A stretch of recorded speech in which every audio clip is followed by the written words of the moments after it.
Hello, everyone. This is Ross Carpri again with Keller Williams Metro South, coming to you today to discuss a few things as a buyer, some of the things that are required by the buyer to consider when they're purchasing a home. And I also have Andy Gagliano with Gagliano Mortgage as well. He's going to touch on some of the things that I touch on and kind of go into a little bit more detail as to why they're needed from a lending standpoint. Two things we need to talk about. I know when you purchase a home, there's several things that we have to do as agents to make sure we cross all of our T's and dot our I's. And some of those it require inspections, some of it require surveys, some of it require things that we have to make sure get done before you close on your home.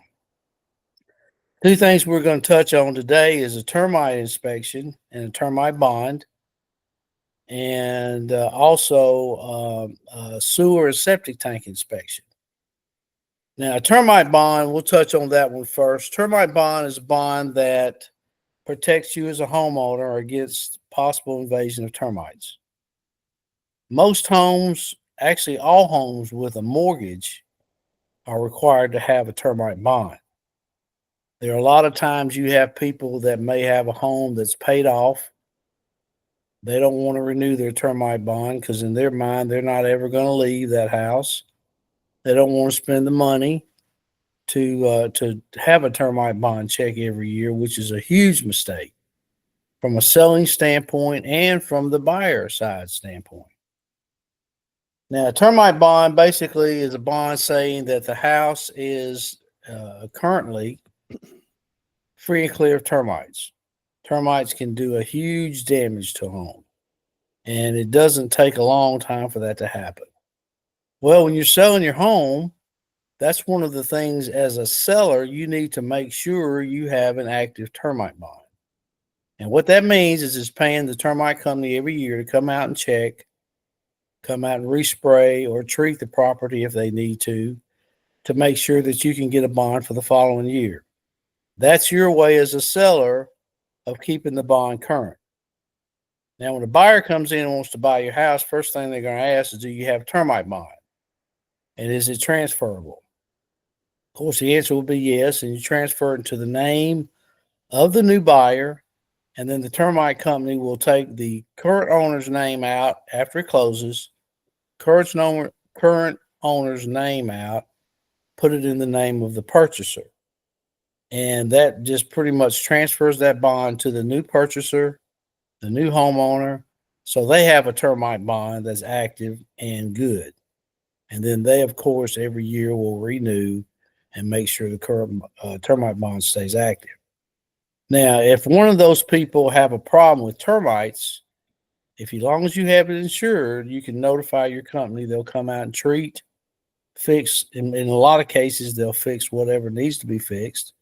If not, they'll come out and treat the area where the termites are so that they can take care of that problem up front. Two types of termite bonds you get. You get one that's just a treat only, which means that if you notice termites, you call the company, they'll come out there and spray, and they won't do any repairs.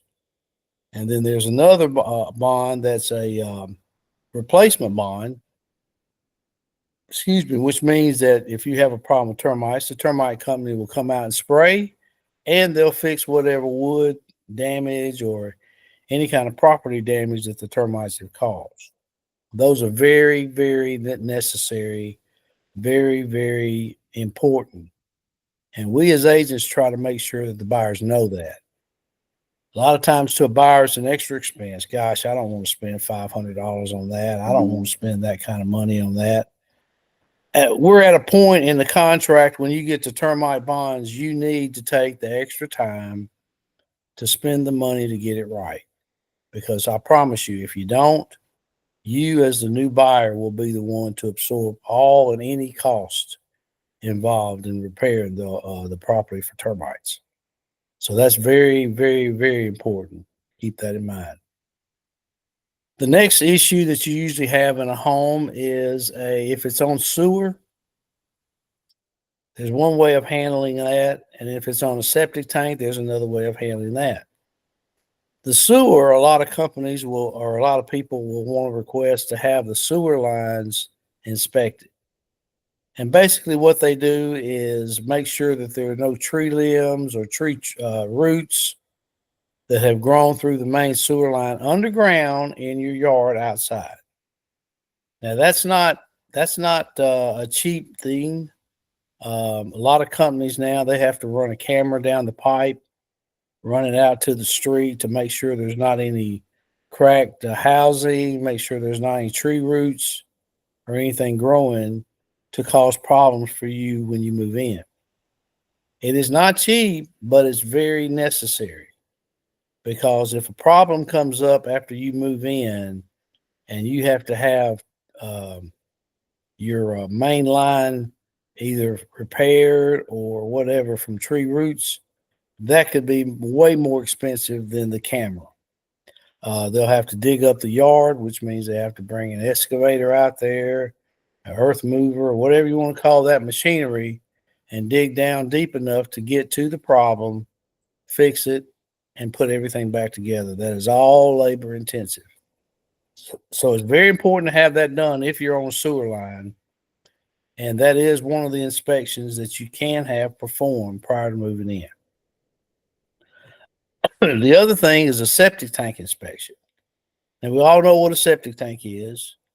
And there's a lot of times you run into situations, every situation is different, but you run into situations where the seller might say, I'm not paying to have my septic tank cleaned and inspected.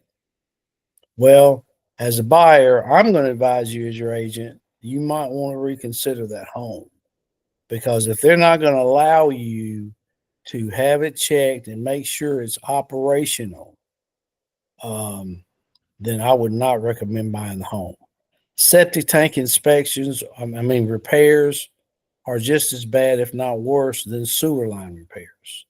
It involves a lot of labor, it involves a lot of machinery, and sometimes it just takes a lot of money to fix that. I had one house that we insisted on the seller to have the tank inspected and cleaned. After complaining about doing it, seller finally did. Well, when they went in to start checking everything, the field lines were damaged. So they had to install new field lines. They had to clean out the septic tank. All of this was at our request. Final bill for that seller was right at $10,000. So obviously that buyer was very happy that we insisted on them having a septic tank inspection. So those are the kind of problems you run into. Those are some of the most costly repairs that can be performed if we don't do it right. So as your agent, I always try to recommend septic tank inspection if it's on septic, sewer line check if it's on sewer, unless they can provide some type of documentation showing that that's happened in the past in the last couple of years, just say. So those are the two important things that come to my mind. There's a lot of other inspections that we do. You have radon testing, which a lot of corporate companies want to have done, where they check the radon gases in the home. I don't run across that as much as I do the other two I just mentioned. So anytime you purchase a home, just keep in mind if it's on sewer, I need to have it checked. If it's on septic tank, I need to have it checked. If it does not have a termite bond, I need to know why. And if it does have a termite bond, I need to know is the bond replaceable or if it's just a treat only bond. Those are very important things you need to know as a buyer. And then you can get off on the right foot in the purchase of your new home. So now I'm going to let Andy take it. He's going to tell you based on what type of loan you get as to which inspections might be mandatory, necessary, or strongly encouraged. Thank you, Ross. I appreciate it. So, yeah, the inspections, we often get questions from buyers of, hey, do you need a copy of the septic inspection, the sewer inspection, the pest inspection, whatever it may be? And the answer is normally it depends. So what I mean by that is the best way I know to describe this is to say, if you've ever heard the expression, I'm here from the government and I'm here to help, then the lenders are pretty much the same way. I'm here with underwriting and I'm here to help you. And so if your sales contract calls for an inspection, a lot of times, well, let me say it this way, an ancillary inspection, like a pest inspection, septic inspection, sewer inspection. A lot of times lenders will ask for those documents simply because your contract says that you wanted that done, not because it's a lender requirement or an underwriting requirement or a Fannie Mae, Freddie Mac, FHA requirement. So just know that whatever is in the contract, whatever inspections you're calling for in the contract, there's a decent chance the lender is going to want to see that that inspection has been completed and that the results are satisfactory. Now, with all of that said, we don't have to see any of that stuff unless it's a VA loan. VA requires a pest inspection to be done. So inspection for termite damage or termite infestation, either current or previous, is required by VA. And a lot of people think it's required by FHA, but it's not. FHA only about your sales contract. So if your sales contract says you want a pest inspection, FHA wants to see that pest inspection and they want to see the invoice for it as well. So just know when it comes to mortgage purposes, we really only want to see the inspections if you're asking for them. And that, I mean, it kind of makes sense. We can't ask to see an inspection that you're not having done. So, and I say all that to say this is for the ancillary inspections. If you're talking about a home inspection, typically I do not ever want to see a home inspection because I don't want to know that, well, there's a doorknob to one of the bedrooms that's loose.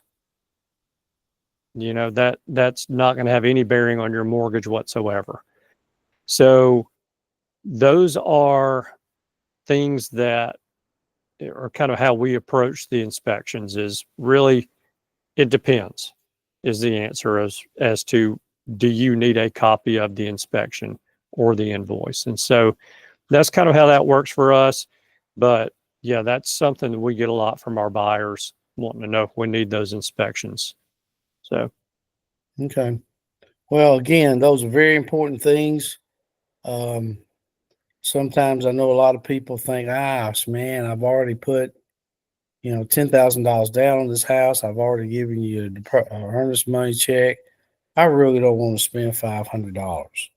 Totally your call. But it's going to be something that I will advise against. You decide to do it anyway, then I have to go by what what the buyers say. yeah. But we just want to make sure, and our main goal as a realtor, excuse me, is to make sure the transaction goes as smoothly as possible. There's no glitches, there's no misunderstandings, there's no implied facts that are just not true. We want to make sure everybody is on the same page so that once we leave the closing table, we have no regrets. And that's our main focus and goal. So if you have any other questions, you want to speak to me directly, I'm at 205-601-0123. You can call me or text me. I'll be more than happy to answer your calls. And I'll let Andy tell you how you can get in touch with you. Yeah, so I can be reached at 205-979-4412. I'm at extension 1. And same here. Happy to answer any kind of questions that you might have about financing and